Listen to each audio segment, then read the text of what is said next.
Halo Sobat MBO, kembali lagi di channel PT Mitra Berdaya Optima, partner Anda untuk berkembang. Kali ini, admin kembali dengan pembahasan menarik yang mungkin Sobat jarang dengar. Pembahasan mengenai sebuah prosedur yang bisa menentukan apakah sebuah organisasi ataupun perusahaan bertindak profesional atau tidak. Kita mulai dari permukaannya. Simak baik-baik ya. Apakah Sobat pernah mendengar tentang standar ISO IEC 27001-2022, tetapi masih bingung apakah itu dan mengapa perannya begitu penting? Tenang, Sobat tidak sendirian. Di video ini, kita akan membahas panduan dasar standar ISO IEC 27001-2022, standar internasional yang dirancang khusus untuk melindungi aset informasi perusahaan. Duduk manis ya, kita bahas bareng. Jadi, ISO IEC 27001 versi tahun 2022 adalah standar global untuk sistem manajemen keamanan informasi atau biasa disebut dengan akronim SMKI. Tujuan dirumuskannya standar ini adalah untuk melindungi kerahasiaan, integritas, dan ketersediaan informasi.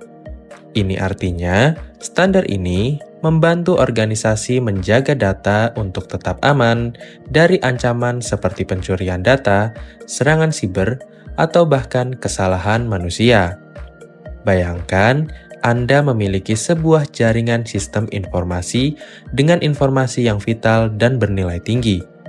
Nah, standar ISO IEC 27001 versi tahun 2022 adalah sebuah sistem ataupun regulasi yang memastikan jaringan tersebut terkunci rapat dan hanya bisa diakses oleh orang-orang tertentu saja.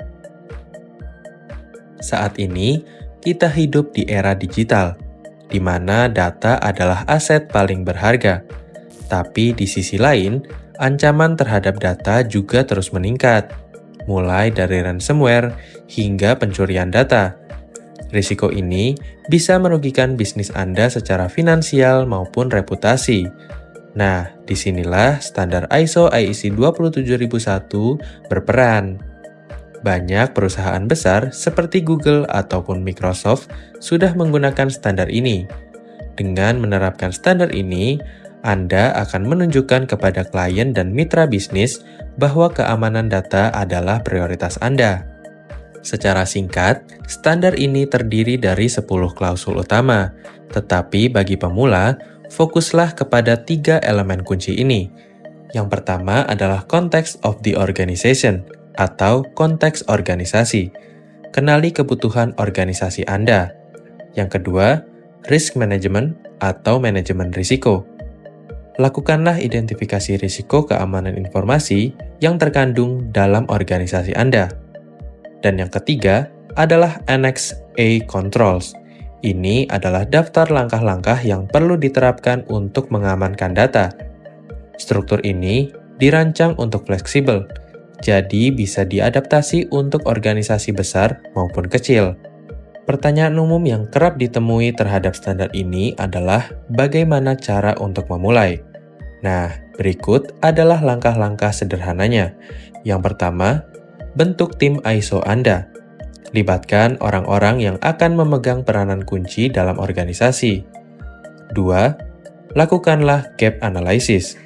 Identifikasi perbedaan antara kondisi saat ini dengan persyaratan ISO. 3. Terapkan kebijakan keamanan informasi. Buat kebijakan atau susun prosedur yang relevan dan praktis. 4. Audit internal. Ini bertujuan untuk memeriksa dan memastikan apakah pelaksanaan standar ISO di organisasi Anda sudah berjalan secara tepat. 5. Sertifikasi. Hubungi badan sertifikasi resmi untuk mendapatkan pengakuan secara formal.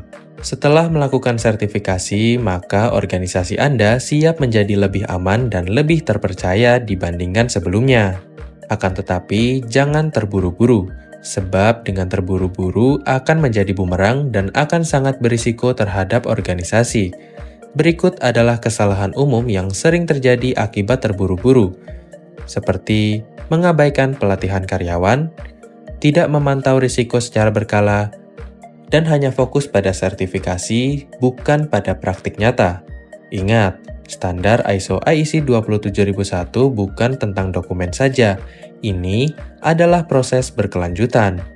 Dengan pembahasan yang sudah admin sampaikan, apakah Anda siap untuk memulai transformasi organisasi dengan menerapkan prinsip keamanan informasi sesuai dengan standar ISO IEC 27001?